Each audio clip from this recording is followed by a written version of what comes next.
माता को अश्वमेध के अश्व और युद्ध के बारे में कुछ मत कहिएगा। कुश,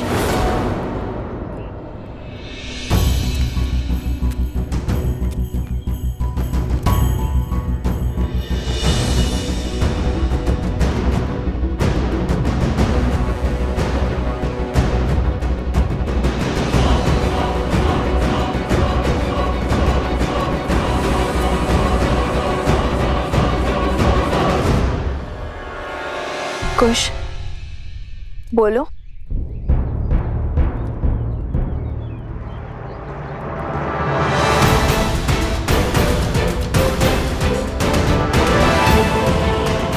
कुश, बोलो क्या हुआ? वन देवी,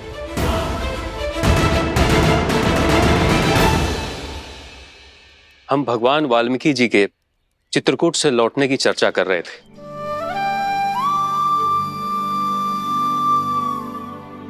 अच्छा, गुरुवर से मिलने की अभिलाषा तो मेरी भी थी, किंतु आप लौट आए, ये भी संतोष का विषय है।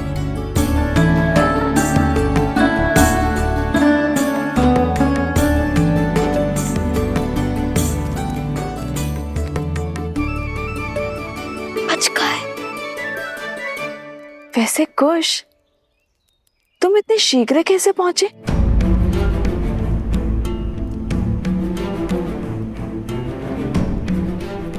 वो आपके प्रतापी पुत्र ने क्षण भर में ही वृक्ष हटा दिया था और पेड़ को भी शांत कर दिया था। अब सब ठीक है ना सोम? हाँ बिल्कुल, है ना गुरु? हाँ, कुश ने यूं हल कर दिया हर संकट को। अच्छा, तो हम यूं ही इतने लंबे मार्ग से आए। मार्ग लंबा हो या छोटा, थकाता तो है ही माता। चलिए ना, बहुत भूख लगी है, चलिए ना, कुछ खिलाइए ना। हाँ, भूख तो मुझे भी लगी है, चलिए ना। चलो।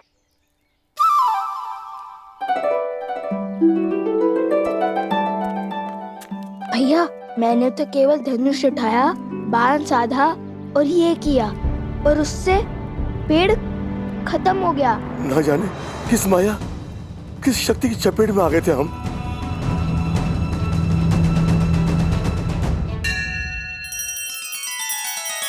श्री रामचंद्र कृपालु भजु मन हरण भव भय दारुणम। नव कंज लोचन कंज मुख कर कंज पद कंजारुणम।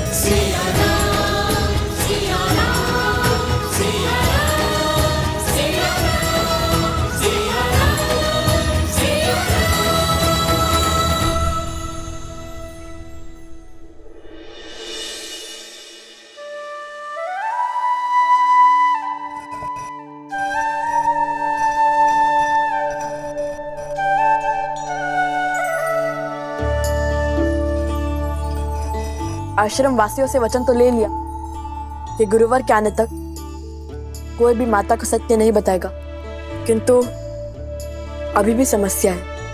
हनुमान जी का क्या करेंगे? भूख तो उन्हें भी लगी होगी ना। क्या सुगंध है, आज तो आनंद आ जाएगा। कुश, कितने स्वार्थी हो तुम। मुझे हनुमान जी की चिंता हो रही है और यहाँ तुम भोजन के सुगंध का आनंद ले रहे। ऐसी बात नहीं है भैया, मुझे भी हनुमान जी के विचार ही आ रहा है। भैया, ये सुगंध तो सोचने की क्षमता का मार्ग था। ऐसा चलिए।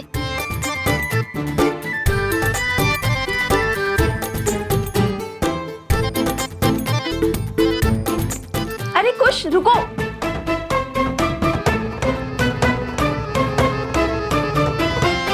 माता, और रुकने के लिए मत कहिए, बहुत भूख लगी है। आज आपको ढेर सारा स्वादिष्ट खाना बनाना पड़ेगा, इसलिए हमने सोचा आपकी सहायता कर दे। मेरी मदद करने के फेर में मेरा कार्य मत बढ़ाओ। धुले हुए चावल में जल डाल के जल व्यर्थ कर दिया ना तुमने। कोई बात नहीं माता, भ्राताश्री है ना, वो और जल्दी आएंगे, है ना? वैसे एक बात बताओ, आज इतने अधिक पकवान की क्या आवश्यकता है तुम्हें? माता, तन की थकान और पेट की भूख बढ़ा देता है माता। और सोचा सोम को भी आपके हाथ का बना स्वादिष्ट भोजन खिला देंगे। उसने इतनी सहायता जो की है हमारी। तो बताओ क्या बनाऊं मैं?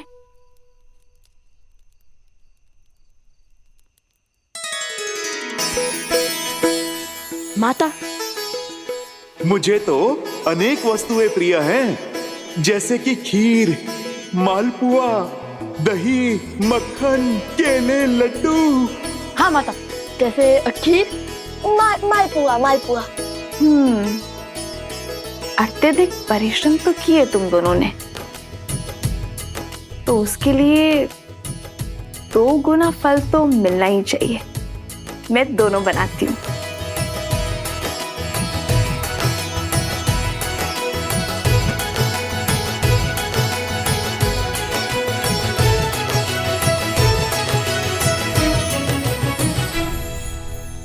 ये लीजिए माता सामग्री। माता, तनी के तुलसी भी डाल दीजिए, उन्हें बहुत भाती है। तुलसी?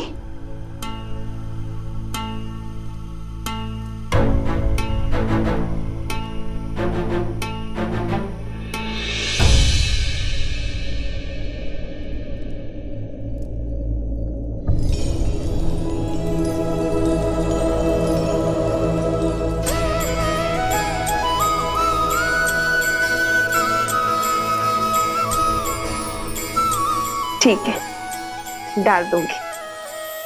अब तुम दोनों यहाँ से जाओ। मेरी सहायता करने से अधिक हुड़दंग मचा रहे हो। चलो जाओ।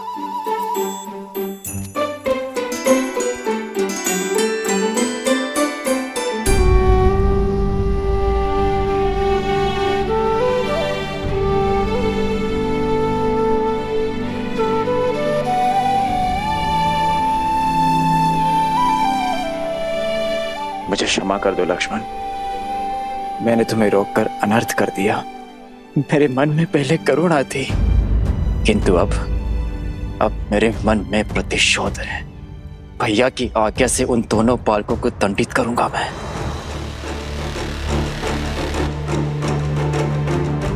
सूर्य की पहली किरण के साथ हम प्रस्थान करेंगे।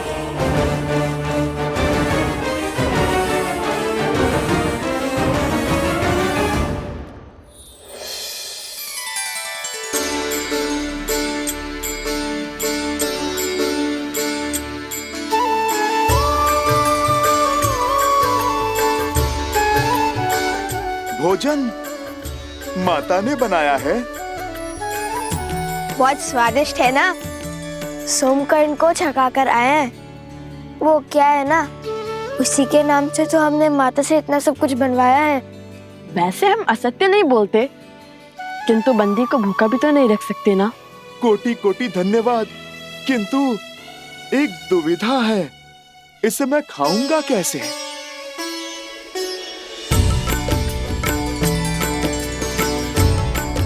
हम है ना, यदि आपको कोई संकोच ना हो तो हम दोनों आपको अपने हाथ से खिला दे।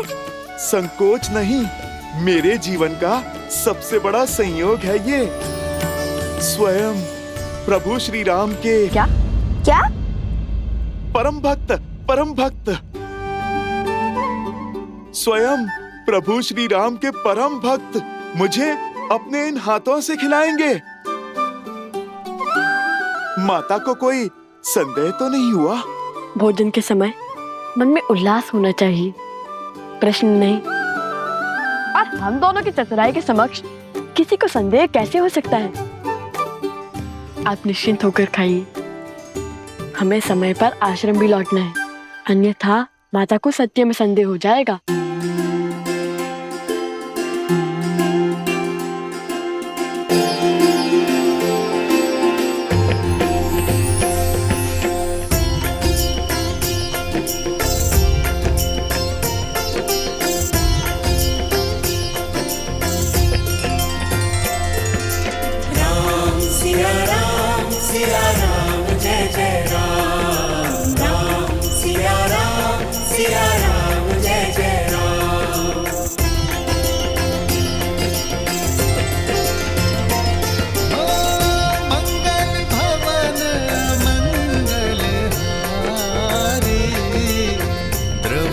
सुदशरथ अजर बिहारी।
ओम सूर्याय नमः। हे माता तमसा, सदा की भांति आज भी हम वन देवी के पुत्रों की रक्षा करना। मैं एक बार आपसे पुनः कहता हूँ, बात को बढ़ाने से अच्छा है एक बार बात कर लेना।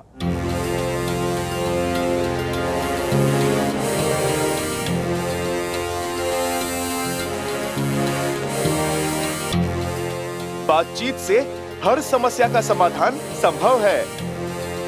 लक्ष्मण भैया के घाव मेरे प्रभु को पीड़ा दे रहे होंगे। यदि वो यहाँ पधारे और आप दोनों के कारण उन्हें कुछ हुआ तो स्मरण रहे, आप ना भगवान का क्रोध झेल पाएंगे और ना ही इस भक्त का।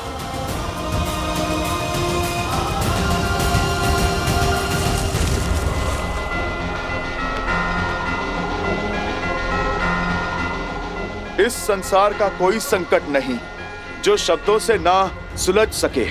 समझ गए, सब समझ गए। किंतु एक बात है जो समझ में नहीं आ रही। श्री राम के भक्त को उनके विरोधियों की इतनी चिंता क्यों?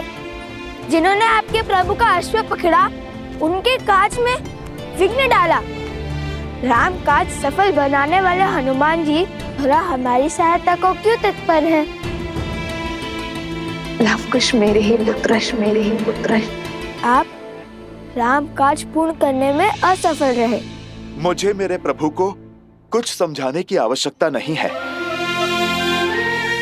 वो तो मेरे हृदय में बसते हैं। वो मेरा मन स्वयं ही पढ़ लेंगे। किंतु आप दोनों को अब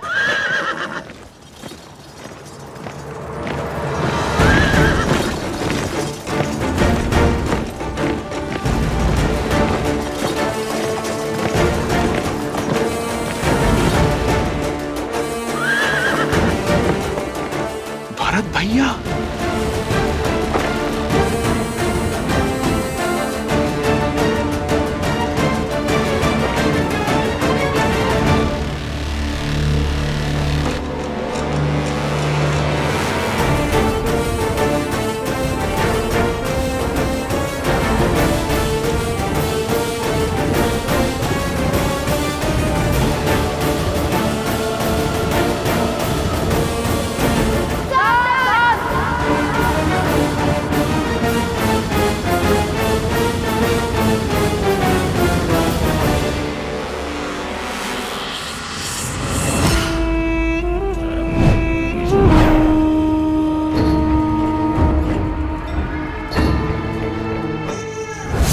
ये द्वंद्व नहीं, शुभ अवसर है जो एक साथ मेरे सारे लक्ष्य भेद देगा।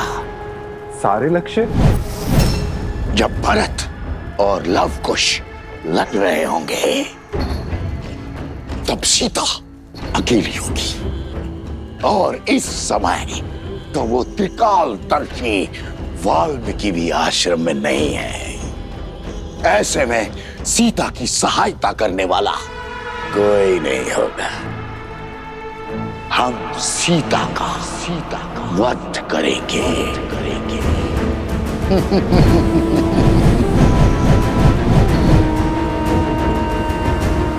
और जैसे सीता देख त्यागेगी सब कुछ समाप्त हो जाएगा और लव कुश अपनी सुध खो बैठेंगे और तब उस क्षण का लाभ उठाकर हम अश्व को भी मार गिराएंगे। और जैसे ही राम को इस बात का बोध होगा वो लव और कुश को अपने हाथों से मृत्यु देगा। और जब सत्य ज्ञात होगा कि उसने स्वयं अपने पुत्रों का वध किया है तो वो ग्लानि में स्वयं को समाप्त कर देगा। किंतु इस योजना का आरंभ सीता की मृत्यु से कैसे होगा? सीता को मारने का कार्य कौन करेगा?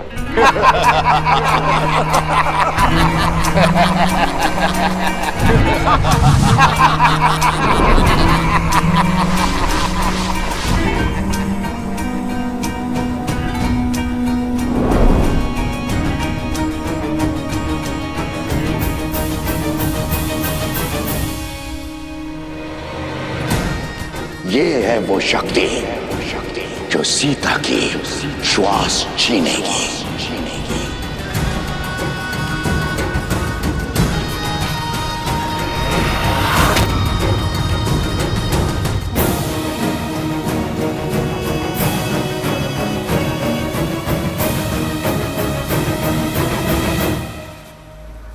अब सुनो कि तुम्हें क्या करना है।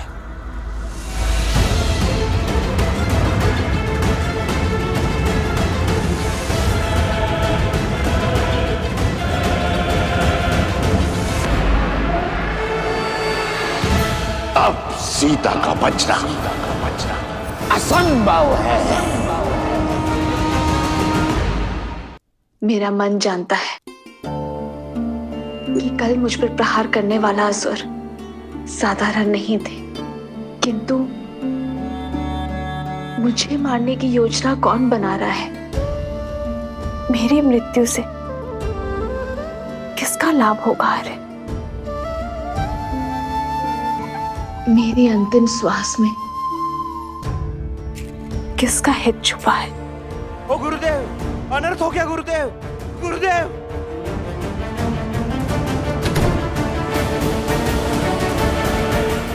ओ गुरुदेव, अनर्थ हो गया गुरुदेव, अनर्थ हो गया।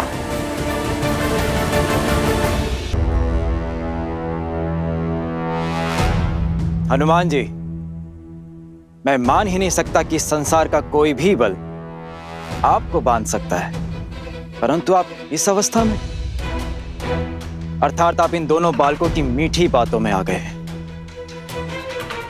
इन्हें बालक समझकर इनके हट के आगे बंद जाने की भूल जो आपने की है वो मैं नहीं करूंगा।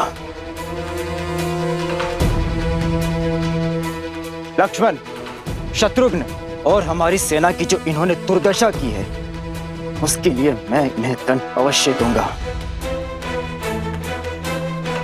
और दंड यदि श्वास हरण का हो तो भी उसकी आज्ञा मुझे महाराज श्री राम ने दी है,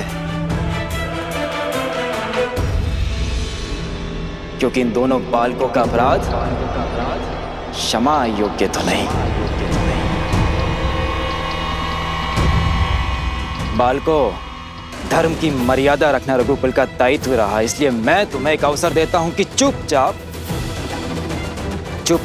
अश्व मुझे लौटा दो, या फिर अपनी मृत्यु के लिए सज्ज हो जाओ तुम दोनों।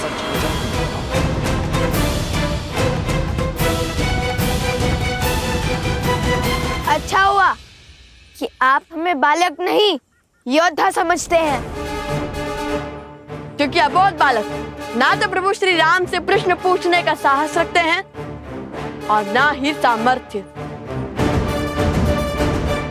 और हमारे साहस ने ही हमें सामर्थ्य दिया है। श्री राम को हमारे प्रश्नों के उत्तर देने के लिए यहाँ आना होगा।